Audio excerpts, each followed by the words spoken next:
we got a football game at Eureka. I'm gonna win it. Where's Eureka again? It's in like the middle of Illinois. It's 2.5 hours away from here. Okay. So what's your record? So 1-3, but I think this is a very beatable team. alright, cool. Keep it close. Oh, you went to Amazon? Yeah. Oh, okay, nice. I have a lot of friends here right there. Yeah, me too. You Well, want- I didn't go to all these, but I have friends there. I went to Yeah. Lincoln Park. Oh, you went to Lincoln Park? My brother graduated. I grew up mostly in Lincoln Park. And I still up in the Gold Coast, so I'm kinda right there. I went to Lane Tech. Any Lane Tech? Of alumni? course you went to Lincoln Park. Yeah, but it was a different time, I was in the late nineties. Yeah, I used to be involved with like hanging around gangbangers, drug dealers, used to be really bad. So maybe we'll talk about that in later chapters, where we talk about like bullying and aggression, violence, and sort of teenage. Okay, so, next week is week 7. We will go over our review for the midterm. So I put up here, the midterm is gonna be 50 questions. True or false, multiple choice, and a few short essay questions.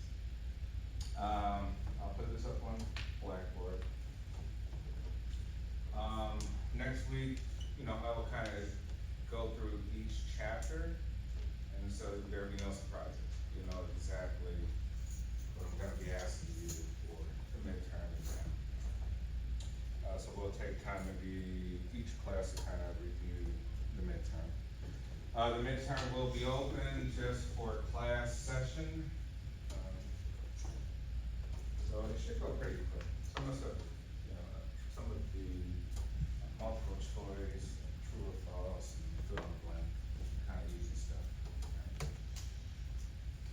So you'll have enough time. Don't worry about the time. I'll make sure that it works. Any other questions? How are the presentations coming along? Group 1? All right. All of that is coming up soon, so get that together. I was thinking maybe we'll have an additional assignment, something we can do independently as individuals, something we could talk about to the class briefly, but I'll think of something over the weekend. Grades, I will have everything caught up by Monday. Everything will be ready by Monday, so you know exactly where you stand in the class, so that there's no surprises there. All right. Well, I decided to kind of move along to early childhood, which is really for next week, but I feel that we can kind of discuss this for quite some time, right? This is sort of an interesting part of development. My children, I have 2 children. Chloe is 3. Christian, my son, his birthday is tomorrow. He will be 5. So they're kind of in this group of early childhood that we'll be discussing for a bit. Any questions before we begin? All right, so where did we leave off last time?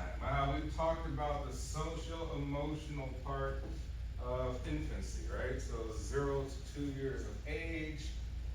Now we're looking at beyond that, moving to another phase, another stage where there are interesting differences than the previous. We get sort of the same theoretical models that we could say maybe we agree with one versus the others. Maybe we have some theories of our own from observation of little brothers and sisters or people that we know. But here we're looking at cognitive development, motor skills, sociocultural things, right? So we're still back to Piaget, right? Talking about his stages of development. And we're talking about Vygotsky, right? Vygotsky's more focused on social-cultural context. So what is the thought here? Well, Piaget says that, hey, we go through these phases of cognitive development. And in which case we start off with sensory-motor, meaning that we are tiny babies and we only could really use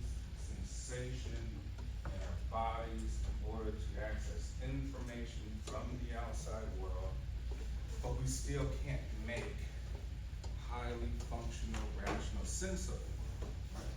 But we still have to take in sort of basic principles of information, right? So that we can move on to the next. Next, we have 2 to 7 years of age with pre-operational, right? We begin to understand the operational part, how things work, how things function, not to a high degree. There's still extreme limitations. Maybe we can't think abstractly, right?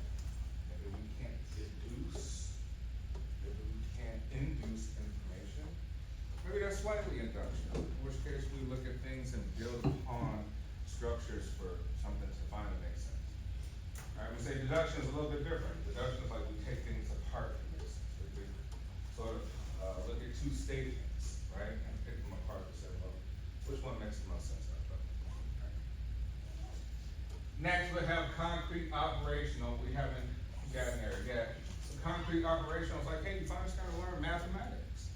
You understand that addition, subtraction, multiplication has its use in the world. Certain problems, even though they appear to be different, are still the same. We could look at volume and things and say, well, just because a larger container is larger and may have water in it, they may have the same volume of water, right?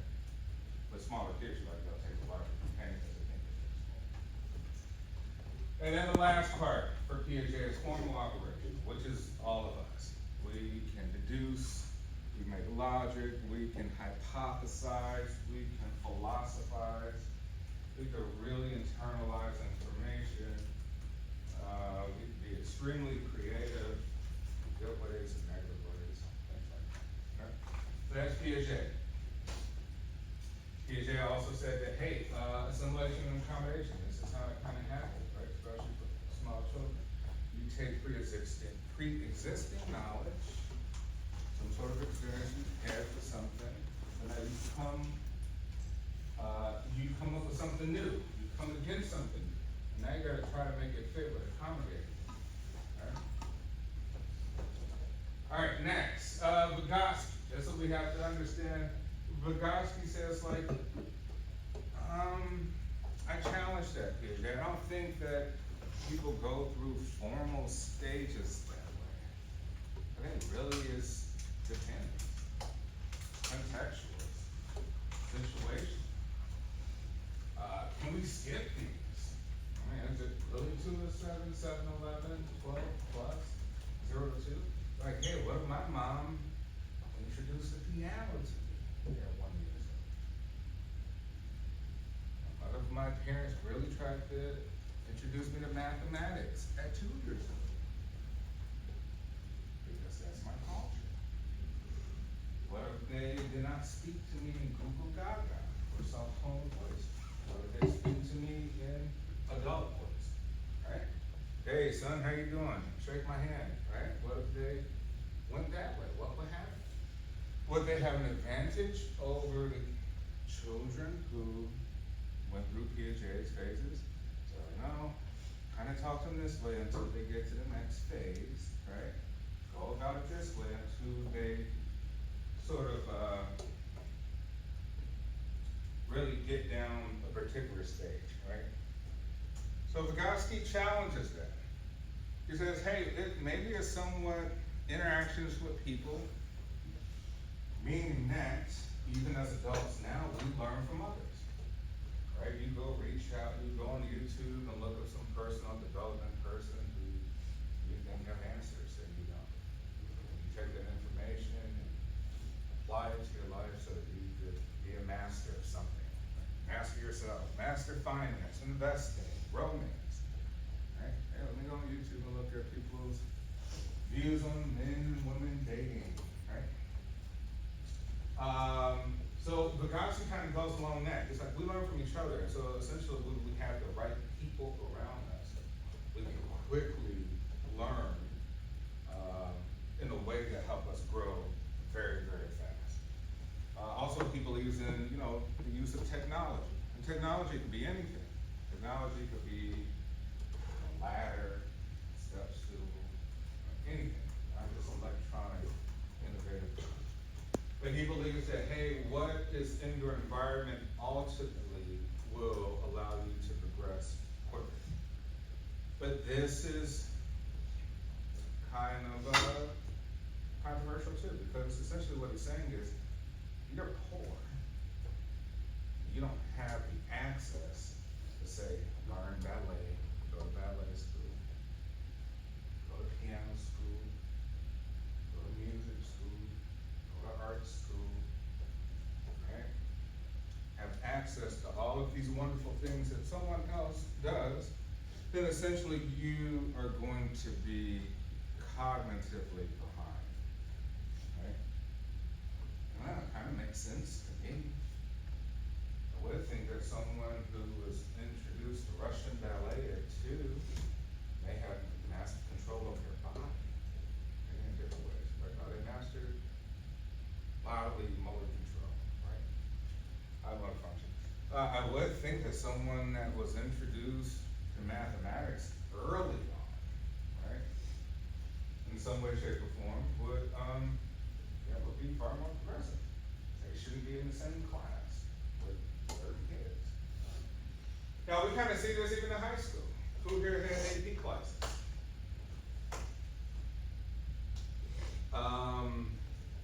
Right, think about that, right? People with GPAs, 5.0 GPAs, advanced. And a lot of times these classes reflect college courses, right? That's really what they are, introductory. So even some of these things I talked about for you who probably been introduced to this, probably like, okay, that all makes sense. I've seen this before, heard it before.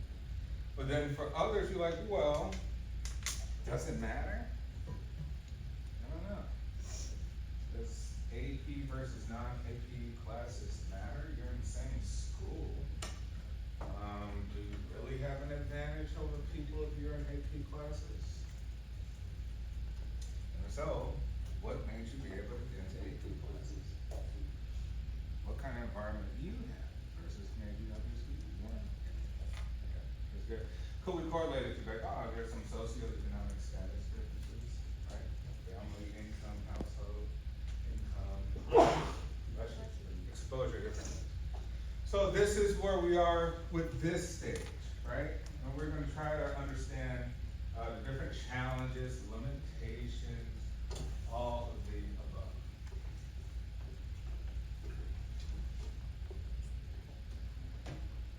All right, growth, right? So childhood growth rates, say 2 to 7 years of age, there's an explosive growth, particularly spreading out, which means the arms and the legs begin to quickly grow. What could be the reasoning for this versus, say, the infants, the babies, who have more sort of condensed arms and legs and are chubby, very fatty tissue? One could maybe theorize that, well, babies are essentially helpless. So they have to be bouncy, they have to be able to take impact at all times. They can't do anything about it. They can't really clutch or grasp. Maybe they flail out, but they don't have the cognitive motor abilities to really help themselves if they were to fall over an edge or something like that. So they're bouncy, they're more condensed. Tissues are more condensed. Here we say, hey, children begin to spread out, particularly arms and legs, and they go through a period of what's called oscillation, right? Ossification, sorry, not oscillation. Ossification, and essentially what that is the tissues in the arms and the legs and the bones begin to harden, right? Like, what would be the reason why nature designed it this way? Well, now you have to begin to walk. So obviously, in order to walk, you have pretty strong bones. You're going to begin to really focus on physical tasks, right? Learning things, flying things that could be potentially dangerous if you don't have strong bones and tendons and tissue, right? So ossification happens, right? So the body is getting prepared to really focus on the physical tasks. We would think as a form of learning, right? So as a form of increasing this brain capacity, most of it is going to be physical. Right?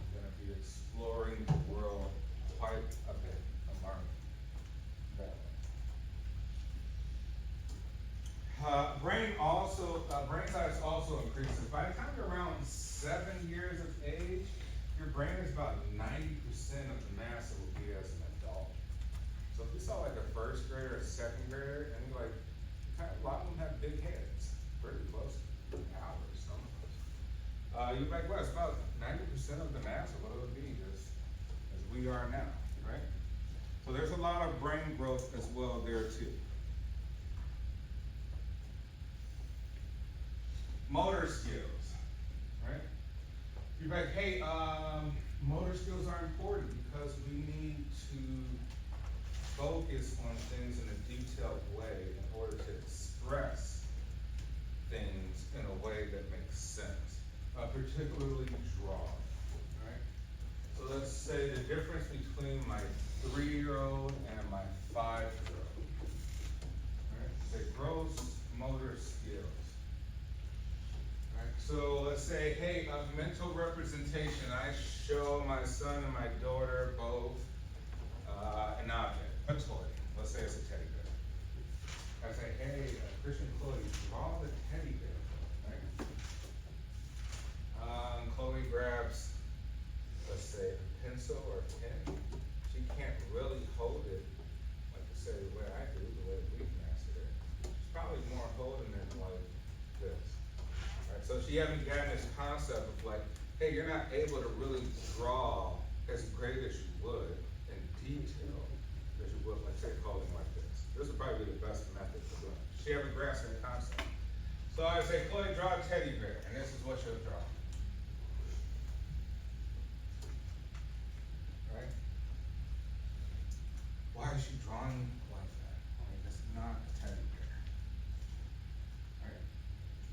Her brain and her body has yet come to a point where it understands shapes in a definitive way. Lines, angles, curves, etc. So we say motor development is important because yes, she has the mental representation of teddy bear. She can say the word, it's fine. She understands what it is. There's no lack there in sort of understanding what a teddy bear is. But she, in her brain, she cannot have the ability for sort of spatial associations, lines, shapes, curves. And she does it really fast, right? Then I say, hey, Christian, draw a teddy bear, and he'll take his time, right? And go like that. He'll think about it like that. And it's not going to be perfect unless, you know, some kids are very artistically sort of capable. Right, so Christian's reaction time is slower. He's internalizing shapes, curves, he's thinking about it. Right? And that's what we call like internalization, like the ability before you express or communicate anything, whether it's drawing, speaking, whatever, that there's an in your head, there's a lag to say, okay, right? There's some sort of gaps for us to catch up to make sure that we're going along the right, like sort of mental trajectory. Right, but the mental representations are there. They're just a little bit more different.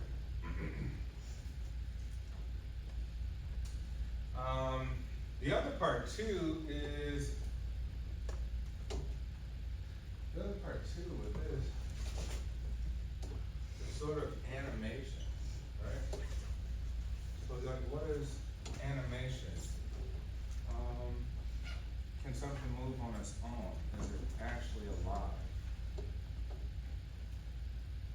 Right? And it's something the exact thing as what you saw previously.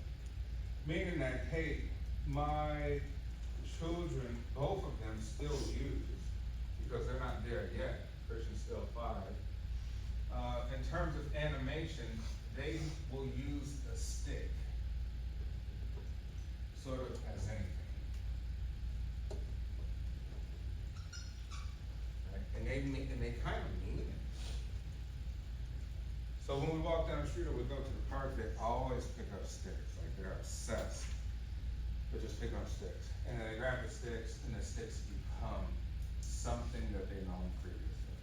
Cartoon characters, Sonic the Hedgehog, Mario Brothers, something, right? A car, an airplane, a jet, and they begin to play. And then I'll be like, well, all right, put the stick down before we go in the store. Don't bring sticks in the store. Don't bring sticks in the house.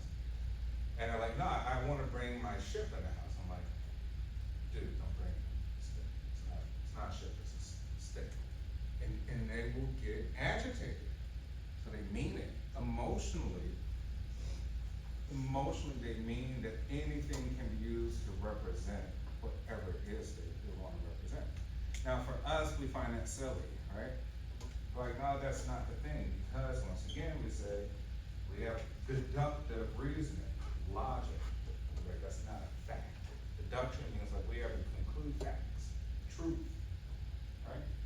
Them, they're not able to really conclude that. Although children are probably the most honest at this stage. It's very difficult for them to lie, unless it's really like getting in some really bad trouble or something.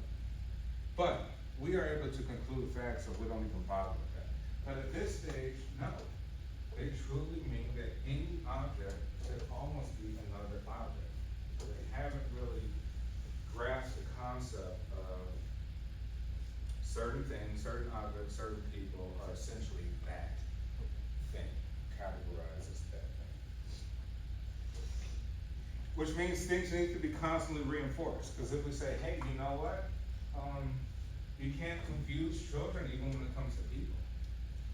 Right? You can't call uncle cousin. That's what I think they are. That probably last for a long time. And they will view them as such, right? You gotta give them sort of really concrete definitions of what things are.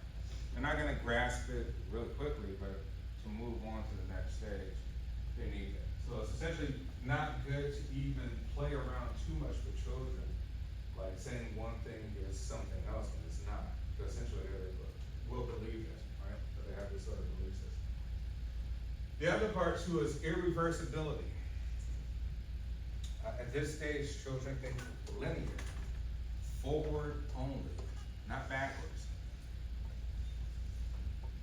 Which means even if we're looking at mathematics, per se, like 5-year-old, and we're like, hey, let's say like even a 6-year-old, hey, what's 3 plus 5? And you think about like, bless you, counting the fingers and 8. Great, awesome.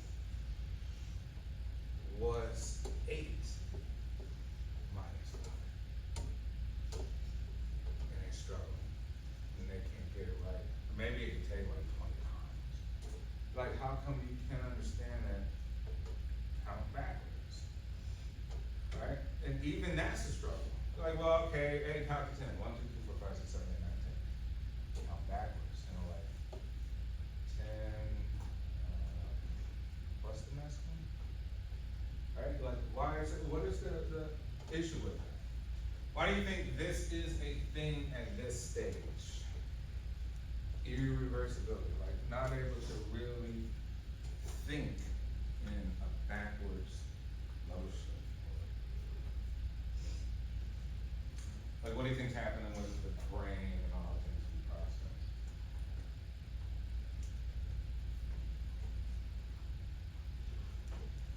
Right? We say, hey, there's still not a high level of memory. Memory is something that happened before, right? That's like your mind being able to look in reverse. Are you capable of looking in reverse? When we say, hey, memory is not at its strongest at its point. It still has a limitation. And maybe they are able to count backwards, but maybe they struggle and it takes a long time. Right? So we say, hey, this probably is related more to memory in terms of the word irreversibility. Or even, if it's not even mathematics, you could say, hey, you could give them a puzzle,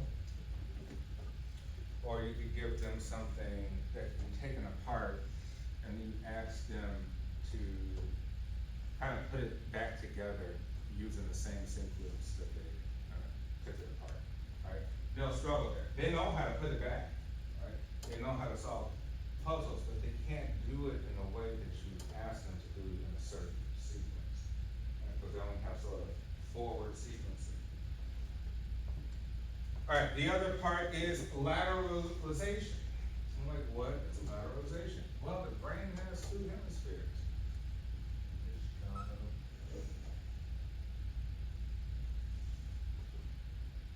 right, I'm gonna say left and right.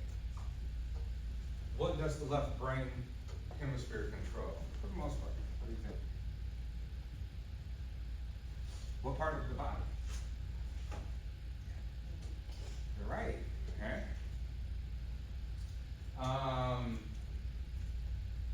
See, like, hey, any issues here, even if we say like an injury, you won't be able to control the right side of your body. This is what happened with strokes, right? Because we say like, hey, essentially, things are in reverse when it comes to like motor control, right? Right side of the brain works with the left side of the body, left side of the brain works with the right side of the body. Right side is mostly for creativity, abstract thinking, precision, I would say, even with like language. I would say, hey, the left side deals with language. Language, right? The left side deals with rationality, spatial awareness, right? All of that. But we say the right side is more like getting to concise sort of understandings of these dimensions, right? Specific or creative, meaning that you're able to even see outside of what definitions are and concepts and classifications, which is good for people who are musicians, artists, actors.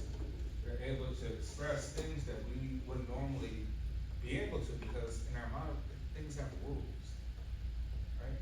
They have rules, concepts have rules, they're organized in a strict way. But you say, hey, the right side of the brain, you go beyond that. You're like, no, I break the rules of behavior. I challenge the rules of thinking.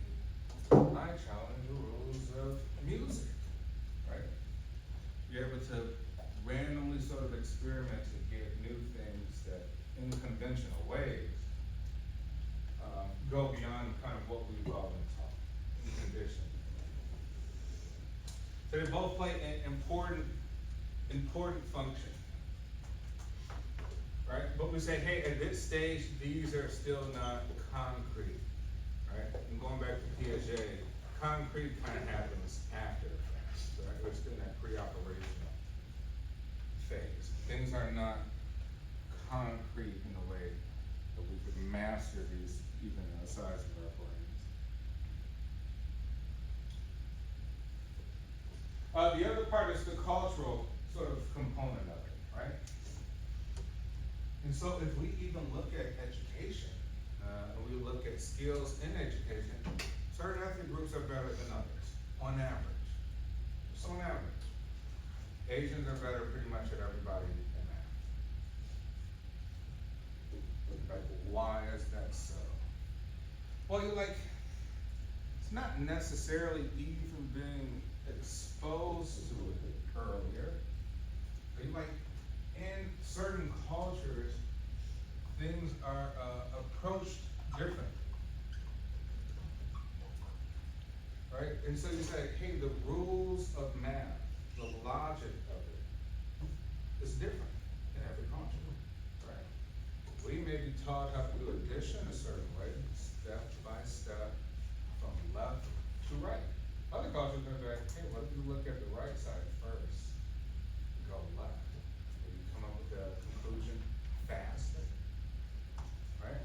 Does it make it more quicker? So you really have to question like, well, why don't we, if that's the case and we know this information exists, like, Why don't we use it? Why do you think we don't use it? If we know that certain approaches, maybe on the eastern side of the world, are quicker, more efficient, better for man, how come over here we're still using traditional methods? Culturally, just culturally speaking, what would be some of your thoughts or ideas of why?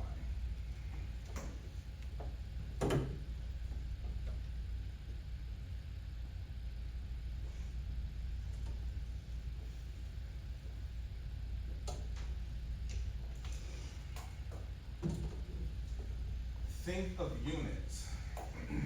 Most of the entire planet, for the longest of time, including now, uses the metric system. Kilograms, right? Milliliters. Things like that, right? And we may use still an American system. So whatever, American, US, or international standard sort of system, right? You're like, well, what's the point? The other one appears to be far more superior because you're able to calculate very quickly. Other one seems like it takes a longer time. American system takes sort of longer to do calculations. You need to understand like volume, space, dimensions, things like that. So essentially, honestly, it's for imperialism. I mean, we just want to be different just to be different. It's just, we want it to be us. We want to say, hey, we're the superpower in the world, so even when it comes to math and calculating systems, we just want to be American, right? So honestly, so we can have control of our own system. Kind of like Apple, right? Apple controls everything, right? App Store, the operating system. Can't do all these third-party things you do with Android. So you're kind of like, hey, the rest of the world is Android. You're like, oh, it's open source. You can do anything and everything. Awesome. And America's Apple. It's like, no, we gotta have to be American, no matter what. Right? I know it's very limiting, but then some people are like, I like iPhone. It's simple. So you're like, American may have a theory of it's simple. Right? And the other rest of the world's like, okay, simple is not good. Right? How do you innovate if everything's so simple, right? The innovation may be slower. Right? Because other people around the world are like, man, we've been doing that like, we learned that in 3rd grade. You guys are learning that, right? And we hear that quite often. Like, you guys are still stuck on that. We learned that back in 4th grade. So we say, hey, culture is important. So going back to Vygotsky, we could maybe even associate like, all right, Piaget, hey, you're French, great, but your system is too standardized, right? That's maybe too standardized. It seems like an American thing, and it's used in American schools. Piaget is probably the most influential in education. Vygotsky being, secondary, right? Exploratory. And then we got Vygotsky. Vygotski's like, man, if you just really, let's say this is more exploratory. Vygotsky's like, well, you know what? If you do it supposed to be with a piano, I wonder how that will help them understand tones, notes, which is relative to math, because it's rhythm, sequences, which eventually will help someone understand many more things, right? Early on. Do allow enriched environments, right? Just allow everything to be a ton of stuff. The brain might start to go like this, right? Things may just start to say zigzag. Like, okay, you learn all type, and then maybe we say, well, with Piaget, you're like, well, the brain is kind of doing this.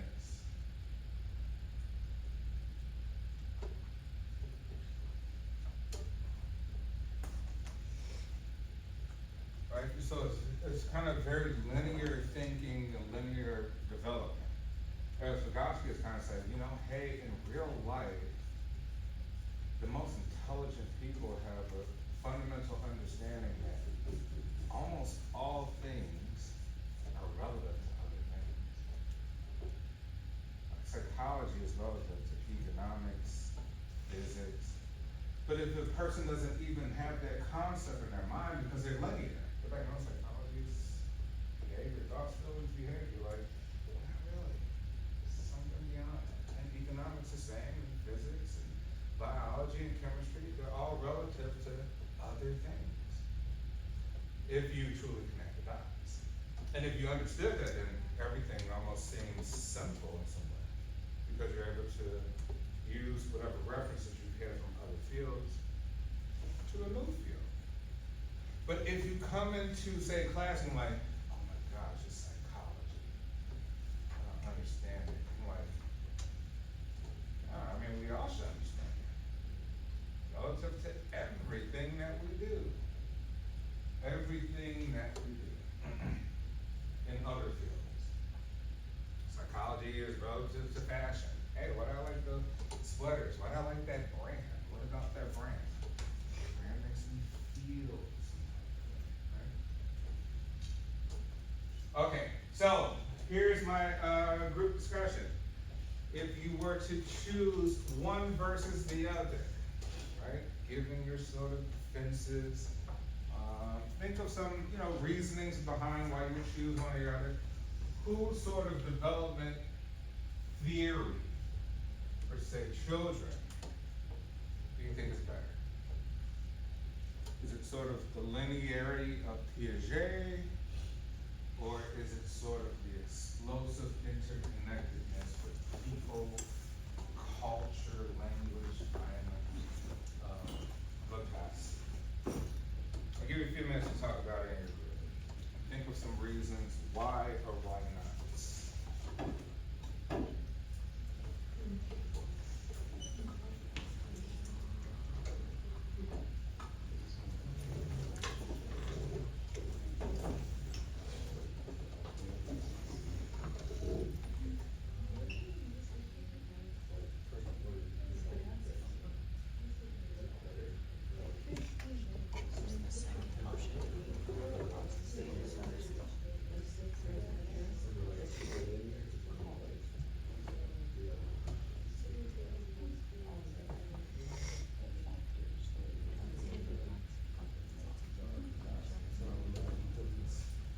Not everybody can change it, so everybody's a little different.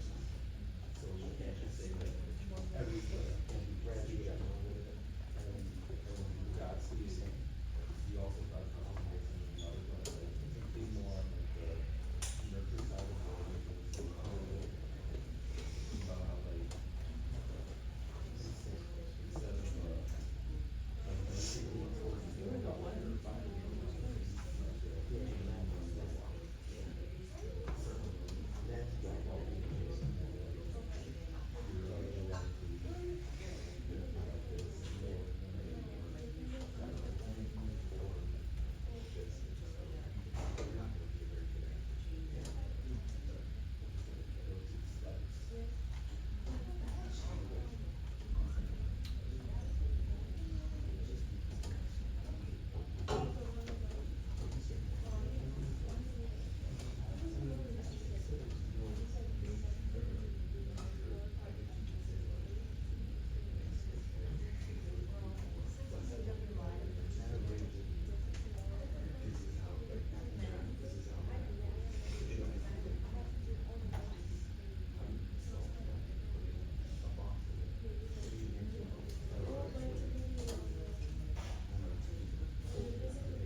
thoughts?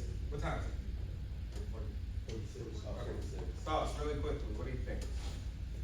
Anybody, raise your hand. Yes. We said for Vygotsky because he's not as related to Piaget and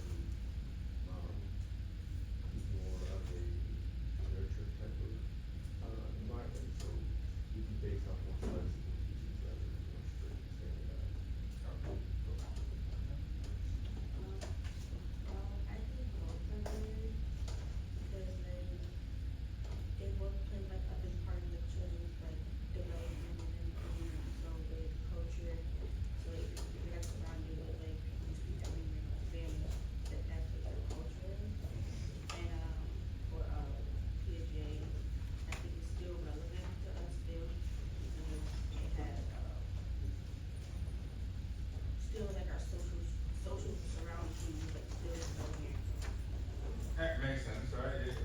Piaget, we live in social systems with category rules, right? And so that is Piaget, like, so like Piaget's like, I'm setting you up for the real world here.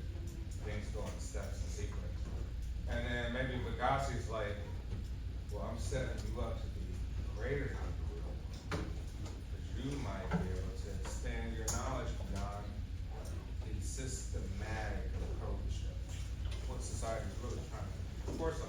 Think of even Vygotsky. Vygotsky's model might actually lower, I would think, maybe potentially anxiety. Because think about it. If one is stressful in how they think, introverts, all the people, right? Because I gotta be around people who do stuff. Like, essentially, your stress is that you only fixated on one part of something in your mind. And you can't get it out of your mind. Where Vygotsky is like endless possibilities of even how I think. Right? And if it's endless, it may lower anxiety, maybe it will increase. Maybe it will increase neuroticism. Like, yeah, Vygotsky, you're making people overthink because now they're just confused. Whereas Piaget is like, no, they're making people very systematic. So now they're not, they compartmentalize information. All right, cool. Yeah, we'll go through midterm review next week, and